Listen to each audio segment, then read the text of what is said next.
Bombeiros Voluntários de Joinville, um por todos e todos por um, em nome de Deus e em defesa do próximo. Desde 1892, atuando em defesa da vida.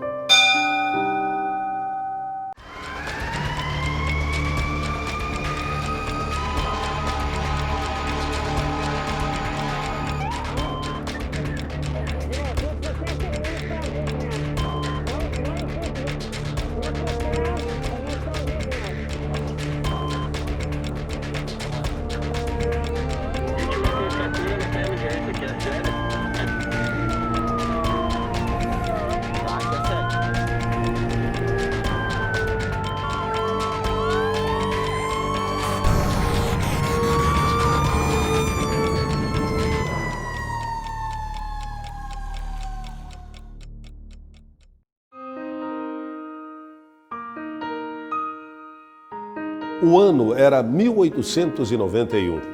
A República Federativa do Brasil fora proclamada apenas 2 anos antes. Joinville tinha somente 40 anos de fundação e uma população urbana de 3.000 pessoas. No dia 4 de julho, os moradores assistiram a um incêndio de grandes proporções tomar a Casa de Comércio Gustavo Grossenbacher Trinks. Como fazia em situações semelhantes, a população armou-se com tachos, baldes e de mão, em pânico, tentou o impossível, vencer as chamas que consumiram o imóvel. Um ano depois, na noite da quarta-feira, 7 de julho de 1892, a cena se repetia. Desta vez, as chamas consumiam o estabelecimento de Henrique Walter. Foi a última vez que os joinvilenses precisaram improvisar para conter o fogo. Na semana seguinte, às 8 horas da noite do dia 13 de julho, no Salão Berner, uma comissão integrada por Frederico Udler, Ernest Wassermann, João Colim, Otto Bell, August Urban e Otto Kelbick fundou a Sociedade do Corpo de Bombeiros Voluntários de Joinville. Nas palavras de Udler, o primeiro e mais importante objetivo é a proteção da propriedade dos cidadãos. Não deveria ser levada em banho-maria. E o apelo foi ouvido. O grupo aprovou o estatuto provisório, elegeu Vitor Miller como comandante, Oscar Schneider ocupou o posto de subcomandante.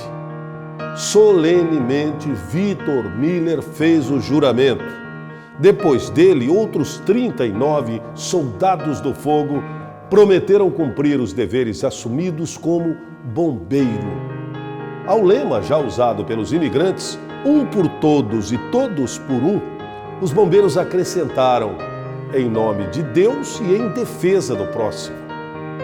Naquela noite, foi decidido ainda joia de R$1.000 para ingressar na corporação, mensalidade de R$200 e que os soldados teriam uniforme e capacete. Os exercícios e treinamentos seriam realizados no campo de esportes da Sociedade Ginástica.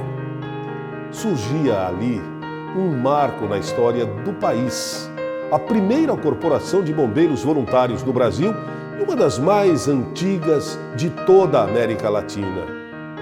Já no ano seguinte à fundação, a sociedade recebeu a primeira bomba manual importada da Alemanha. Também foram adquiridos capacetes, cintos, baldes e muitos outros apetrechos. Como não existia uma sede ainda, tudo era guardado em uma casinha junto à residência da viúva Rassi, em um terreno no centro da cidade, ali onde hoje fica a biblioteca pública. O feito desses pioneiros se perpetuou e se multiplicou pelo país.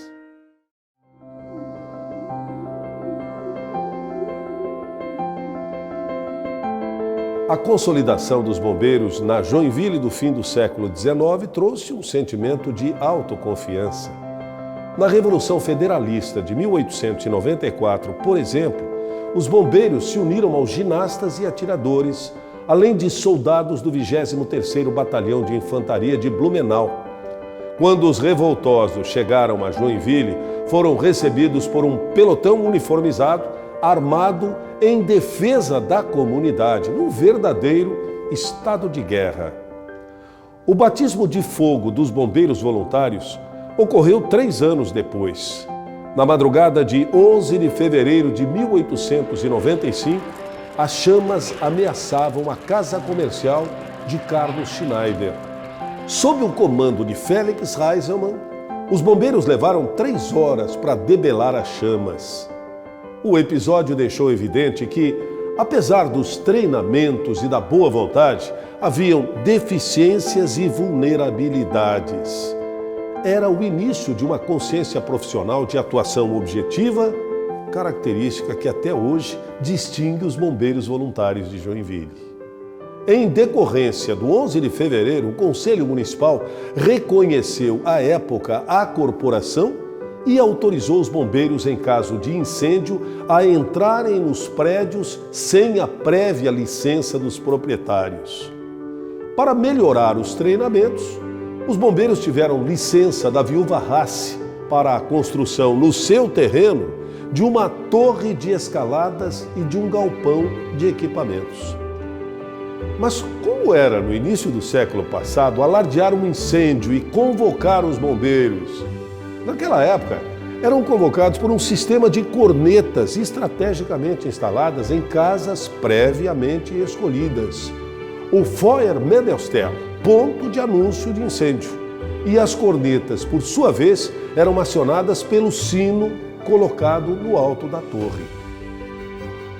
Esse modelo funcionou até a década de 1940, quando foi substituído por uma sirene central e, na sequência, pelos radiocomunicadores. 20 anos se passaram. Joinville se desenvolvia e a Sociedade dos Bombeiros Voluntários acompanhava o crescimento. Era hora de ter uma sede própria.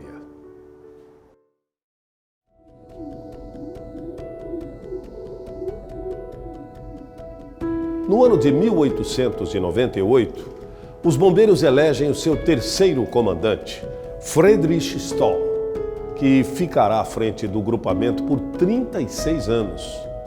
Sob o comando de Stoll, os bombeiros voluntários viveram um período de extraordinária pujança, fruto da sua dedicação à corporação e liderança na comunidade. Algumas das suas ações foram emblemáticas e definiram o futuro da entidade. Em 1911, por exemplo, a sociedade concretizou a compra de um terreno que pertencia à Igreja Evangélica Luterana, localizado na Rua da Cerveja, atualmente Rua Jaguaruna, onde até hoje está a sede da corporação. Em 2 anos, o prédio de arquitetura em Chaimel estava pronto, dispunha de espaço para equipamentos, torre para exercícios, 4 garagens e pátio para ensaios. Stoll, um celeiro de excelente reputação, estendia o reconhecimento que tinha na comunidade para a corporação. Assim, em 1923, o comandante conseguiu um acordo com os donos de autos de praça. Ele convocou os motoristas dos táxis da época por meio de anúncio em jornal. Na data marcada, 19 se apresentaram e aceitaram a proposta. Em caso de incêndio, os bombeiros deveriam ser conduzidos para a sede sem custos para os voluntários ou para a entidade. As bicicletas, até então o principal meio de transporte dos bombeiros, saem de cena. Mas nem tudo era de graça. A corporação pagava um prêmio em dinheiro para os 2 primeiros motoristas que se apresentassem. Já o bombeiro mais rápido recebia uma condecoração, a medalha de primeiro prize. Nessa corrida, Alfredo Fruit, dono de carro de praça e bombeiro voluntário, saiu na frente. Recebeu 3 medalhas de primeiro prize. Em 1925, Stoll consegue um novo feito. É incorporada a primeira bomba a motor. Mas foi no ano seguinte que ocorreu um fato verdadeiramente histórico. a corporação adquiria o primeiro caminhão de combate a incêndio, um Chevrolet. O segundo veículo chegou 12 meses depois, uma doação da prefeitura. Pertencer aos bombeiros significava um estado de aprovação. Toda a comunidade devotava singular respeito, admiração e reverência aos soldados do fogo. Os conflitos mundiais e o Estado Novo, na primeira metade do século XX, colocaria esse prestígio à prova.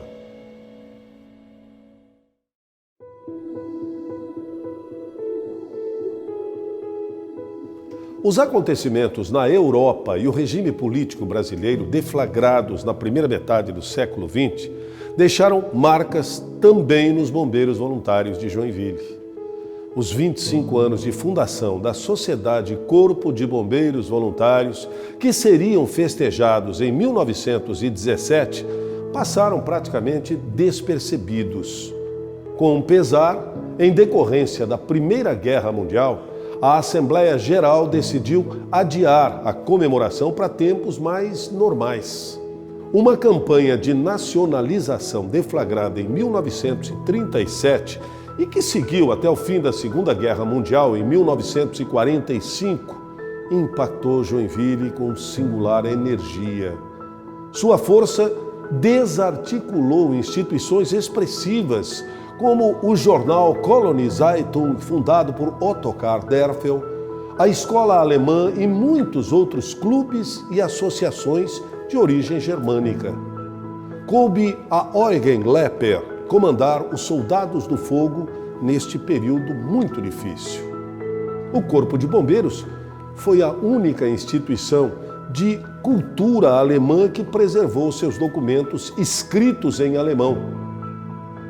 Sendo assim, no dia 23 de fevereiro de 1938, os bombeiros voluntários registraram a última ata em alemão, a língua dos pioneiros e a língua oficial entre os bombeiros voluntários nos seus 46 anos iniciais de existência. Mas a relação cordial não poupou os bombeiros de seguir as imposições legais. Em meio à Segunda Guerra Mundial, no ano em que a sociedade completava meio século de existência, o comunicado do então presidente fiscal, agora o capitão Marcílio Duarte Nunes, deixa os bombeiros voluntários atônitos. A ordem era excluir da corporação os bombeiros voluntários alemães natos. Por escrito, coube ao secretário redigir a carta comunicando, por exemplo, o desligamento de Alexandre Döhler, membro do Conselho Fiscal, até 1932. Outra consequência da campanha de nacionalização foi a alteração da histórica bandeira dos bombeiros com o seu brasão e os 2 Fs de Freiwillig Forever. No lugar do brasão da sociedade foi colocado o brasão do município. A bandeira original foi resgatada somente 54 anos depois, na comemoração do primeiro centenário da corporação, já em tempos de paz e liberdade.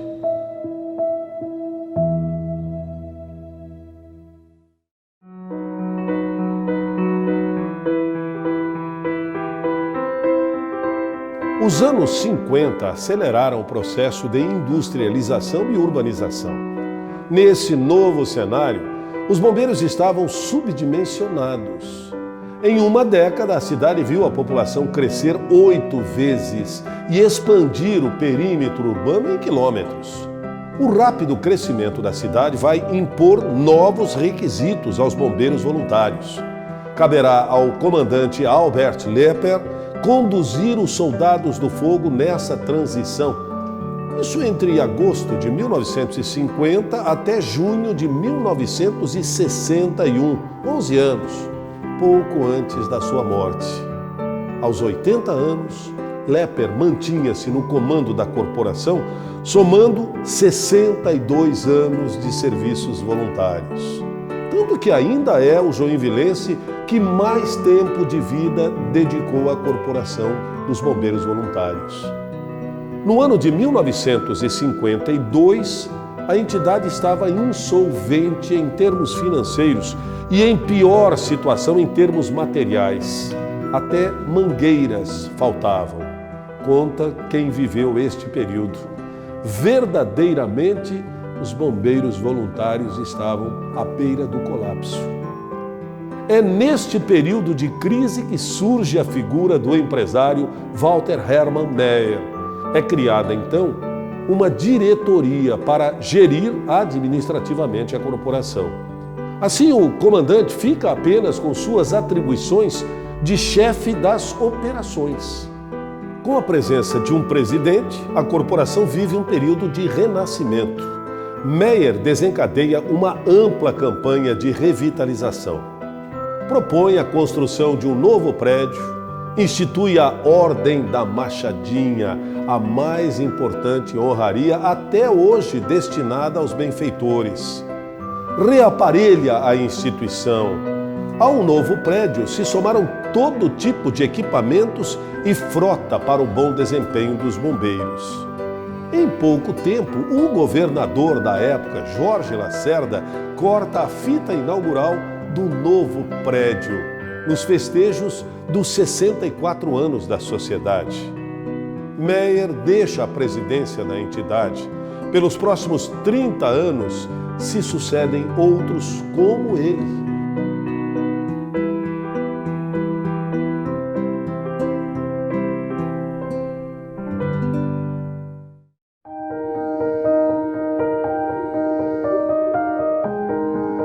Os bombeiros voluntários, como a segunda maior paixão da sua vida, só tinha menos dedicação que a sua família. É assim que os filhos de Henry Schmalz descrevem a relação do pai, o 7º comandante do Corpo de Bombeiros Voluntários, com a corporação. Havia 18 anos que Schmalz era bombeiro voluntário quando ocupou o posto máximo no comando. Ele foi admitido em 1944, prestes a completar 20 anos de idade. O amor pelos bombeiros vinha, de fato, de berço. Henry Schmalz era bisneto do superintendente municipal João Paulo Schmalz, que em 1895 reconheceu e oficializou o Corpo de Bombeiros Voluntários de Joinville. Um entusiasta na modernização, Schmalz não via fronteiras para buscar conhecimento e qualificar os voluntários no ofício de bombeiro, bem como dotar a eles os equipamentos necessários. Com esse propósito, Schmalz estreitou laços com o Corpo de Bombeiros do então Estado da Guanabara e participou, por exemplo, do primeiro Congresso de Bombeiros do Brasil.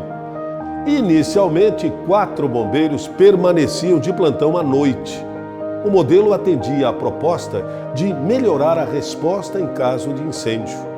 Nesse primeiro grupo estava Ademar Max Steve, que se notabilizou por preservar e transmitir a cultura do bombeiro voluntário. Henry Schmalz deixou o posto de comando em virtude dos compromissos de trabalho, mas jamais se afastou da corporação. Aliás, se notabilizou pelo intenso trabalho como conselheiro também. Tanta dedicação rendeu o reconhecimento de cidadão benemérito de Joinville, comandante de honra do Corpo de Bombeiros e patrono do Centro de Ensino e Instrução da corporação.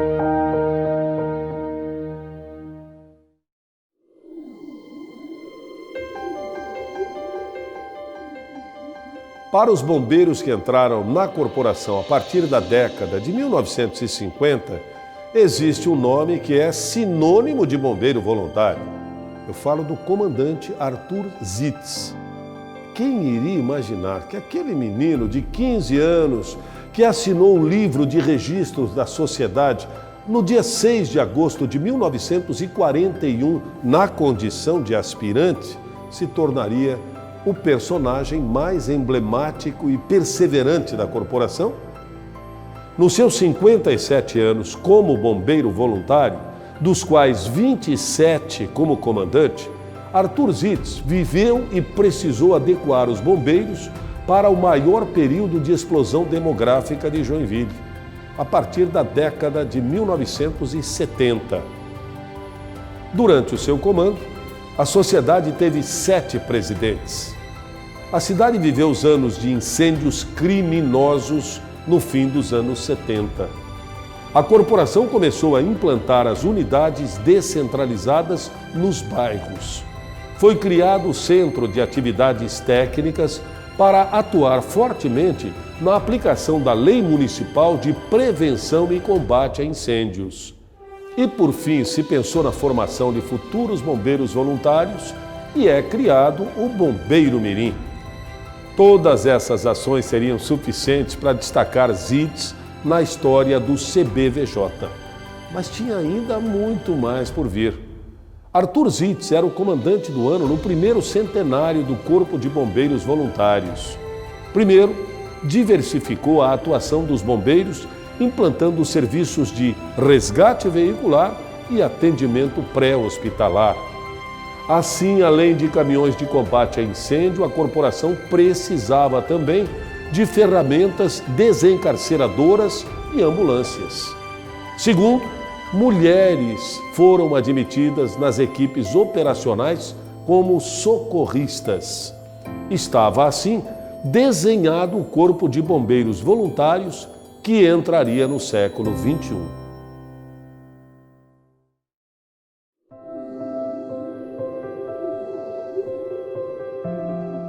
A bucólica Joinville, do fim da década de 1970, com 250 mil habitantes, foi sacudida por uma onda de incêndios criminosos entre outubro de 1977 até março de 78. Nas tardes de domingo ou na calada da noite, o fogo surgia de forma sincronizada. As chamas consumiram igrejas, escolas, indústrias, lojas, restaurantes e até um supermercado. O então prefeito Luiz Henrique da Silveira declarou estado de emergência. As forças de segurança estadual e nacional foram mobilizadas em regime especial em Joinville. O esforço foi em vão. Nunca se descobriu a identidade dos incendiários ou o propósito dessas ações criminosas. Os 5 meses abalaram a população e foram determinantes para que o Corpo de Bombeiros Voluntários vivesse um novo período de renascimento. Durante a onda de incêndios, os bombeiros voluntários constataram que era urgente se adaptar às mudanças. A cidade se expandia rapidamente e os bairros se multiplicavam.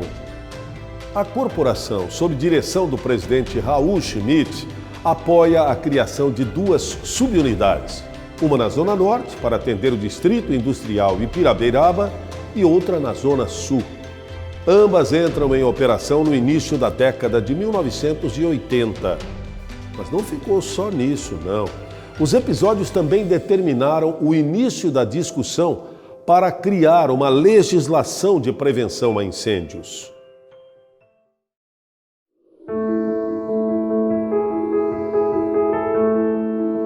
O primeiro ano do centenário dos Bombeiros Voluntários serviu de pano de fundo para a mais profunda revitalização da entidade, período conhecido como Terceiro Renascimento.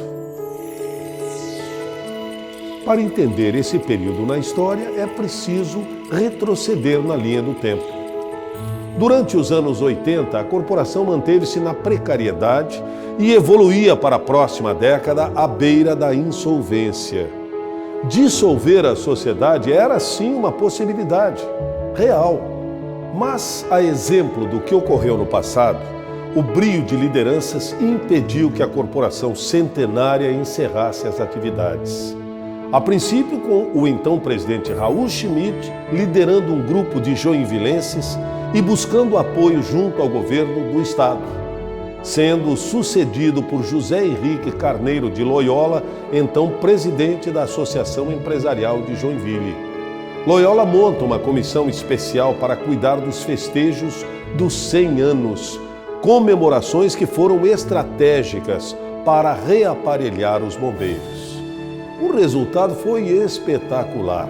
10 novos veículos foram incorporados à frota. A corporação contava, então, com 850 contribuintes. A arrecadação era feita por um colaborador que recolhia os pagamentos de porta em porta de bicicleta.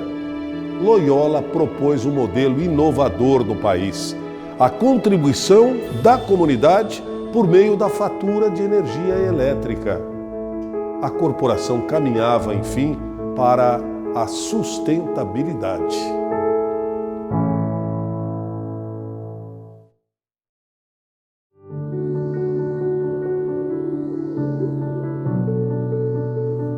Até o centenário, o fogo era o elemento principal do trabalho dos bombeiros.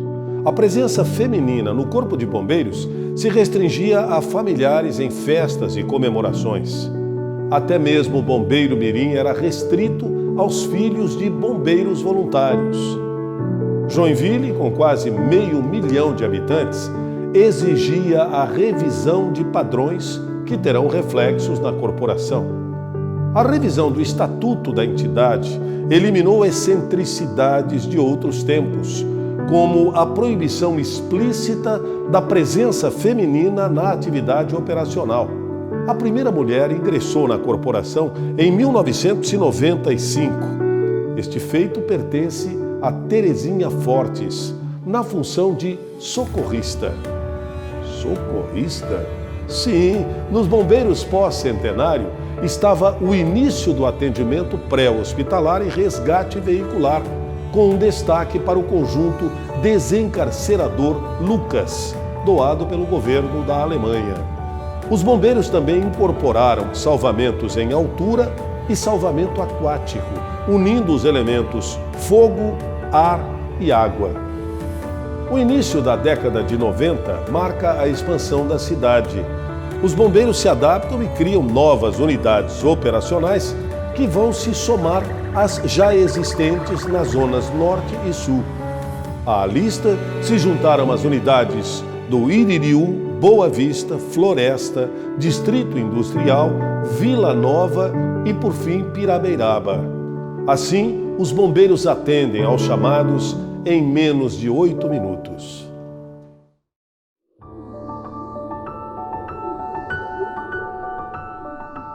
Modernização é a palavra de ordem dos bombeiros voluntários a partir dos anos 2000.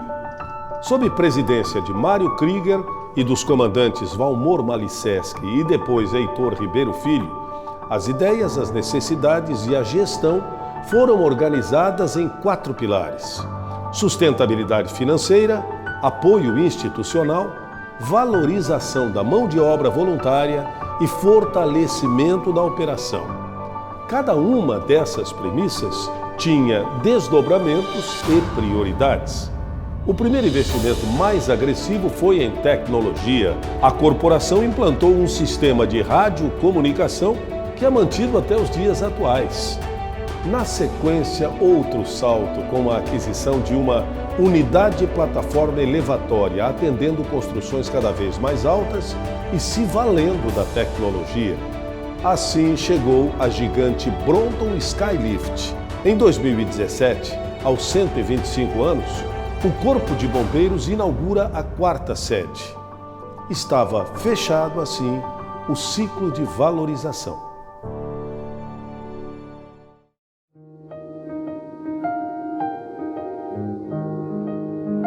O pensador grego e dito o pai da história, Heródoto, pregava que era preciso pensar o passado para compreender o presente e idealizar o futuro. Os bombeiros voluntários de Joinville, por condição natural de colonização, valorizavam a cultura e entendiam a importância de preservar a memória e a tradição da sua gente. A riqueza e a variedade dos seus registros, equipamentos e objetos, até mesmo procedimentos, e presença ímpar na comunidade precisavam ser perpetuados e guardados. É o que defendia o economista e aficionado pela história Norberto Rost, na ideia da criação de um museu. Em 1997, nas comemorações dos 105 anos, foi instalado o Museu Nacional dos Bombeiros Voluntários. O Museu Nacional dos Bombeiros Voluntários é um dos poucos do gênero no país e, pela sua importância, a inauguração com muita pompa e repercussão nacional contou com a presença do então presidente da República, Fernando Henrique Cardoso. O acervo, composto por mais de 3.000 peças, entre documentos, fotografias, objetos, acessórios e equipamentos, mostra não só a evolução do ofício, mas também o respeito e a dedicação dos voluntários para com a sua corporação. Ele guarda o primeiro sino que anunciava os incêndios. A bomba manual, que operava com força física de 12 voluntários, o primeiro caminhão usado no combate ao fogo, um Chevrolet 1923. As novas gerações têm no museu uma conexão com o passado. Aprendem a honrar o patrimônio cultural, ético e modelo deixado pelos bravos soldados do fogo do século XIX.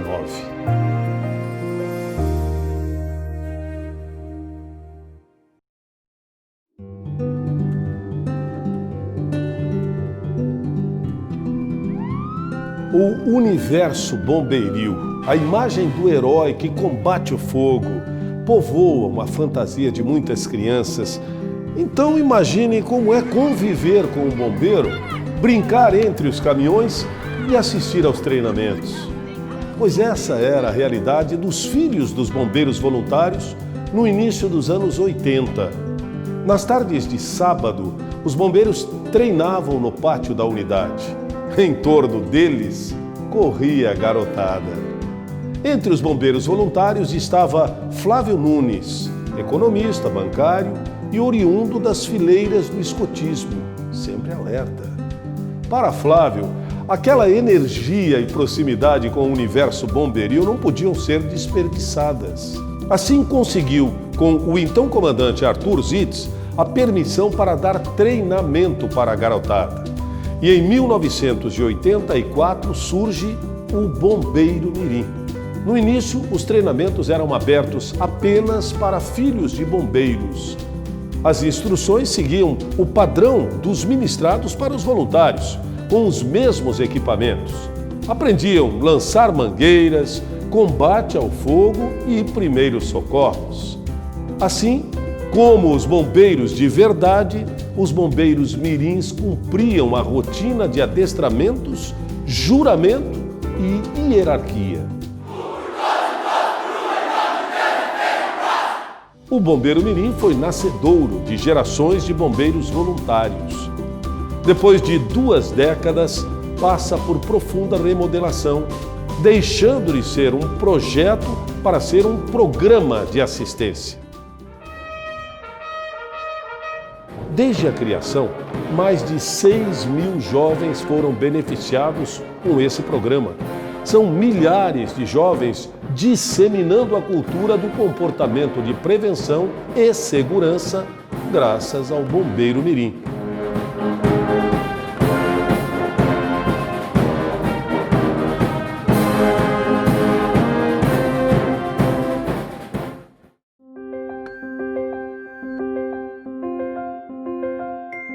Desde meados da década de 90, um dos anseios dos bombeiros era ter um local específico para treinamentos e instruções, uma necessidade para o aprimoramento e absorção de novos procedimentos.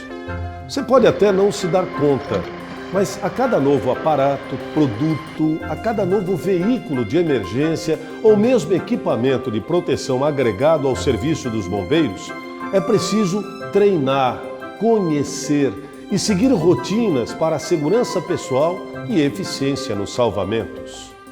O Centro de Treinamento foi inaugurado em julho de 2013. Leva o nome Heinrich Maus, homenagem ao comandante que mais trabalhou pela modernização e aprimoramento técnico dos bombeiros.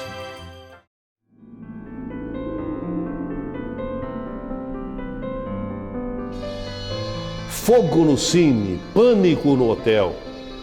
Esta era a manchete do jornal A Notícia edição de terça-feira, 15 de novembro de 1983. A reportagem relatava a noite de horror vivida pelos funcionários e hóspedes do Colón Palace durante incêndio que iniciou pouco depois da meia-noite do dia 14 no Cine Colón, prédio anexo ao hotel. As construções ficavam no coração da cidade, vizinhas a outras tantas mais antigas e precárias. As labaredas chegaram a chamuscar e a estourar vidraças em edifícios ao lado. Madrugada adentro, os bombeiros levaram 5 horas para dominar as chamas, outro tanto para o rescaldo.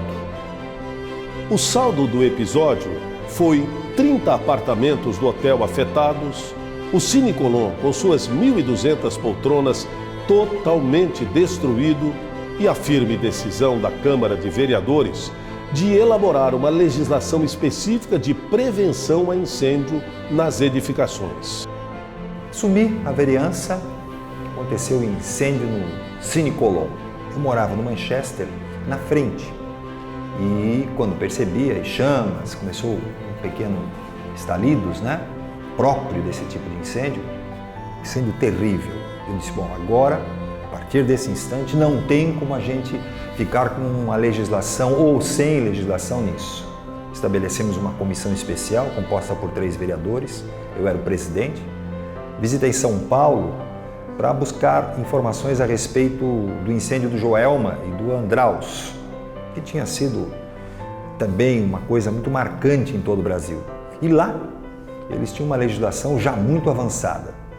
Trouxemos isso para cá e, apesar da resistência das principais construtoras que não queriam mudar o custo das obras, escada enclausurada, janelas com materiais especiais, central de gás, felizmente, à época o prefeito Wittfreiter, um homem extremamente inteligente, também conhecedor dos bombeiros, acolheu a ideia, a Câmara aprovou, se não me falha a memória, por unanimidade, e aí a lei iniciou entrou em prática no dia 19 de janeiro de 1985, com um número, eu posso dizer, simbólico, 2027.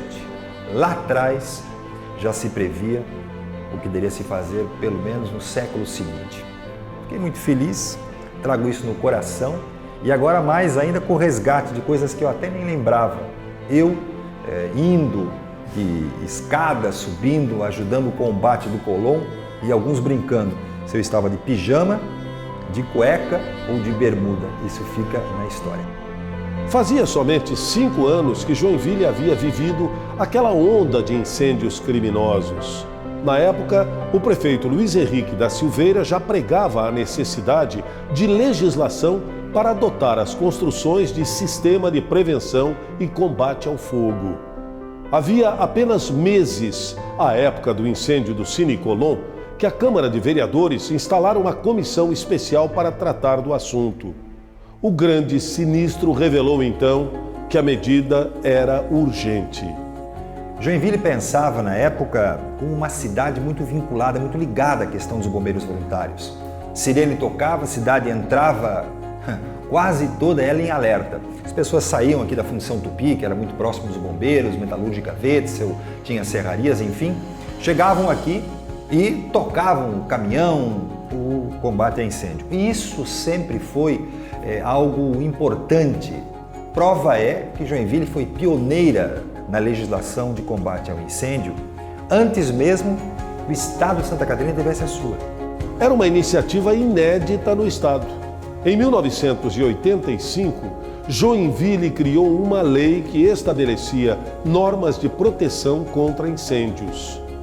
Um parêntese, o Estado de Santa Catarina só passou a legislar sobre este assunto 30 anos depois, em 2015.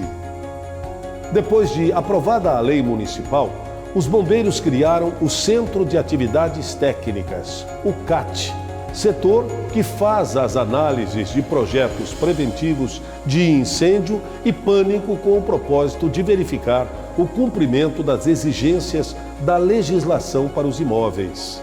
A legislação pioneira e a atuação dos bombeiros transformaram as construções da cidade em um ambiente muito mais seguro. Ambos foram implantados justamente no período em que se iniciou a verticalização da área urbana. A prevenção ao incêndio é silenciosa. Não tem sirenes, luzes de alerta ou grande mobilização. Mas é a alma do combate ao fogo e age para que você nunca precise ligar 193.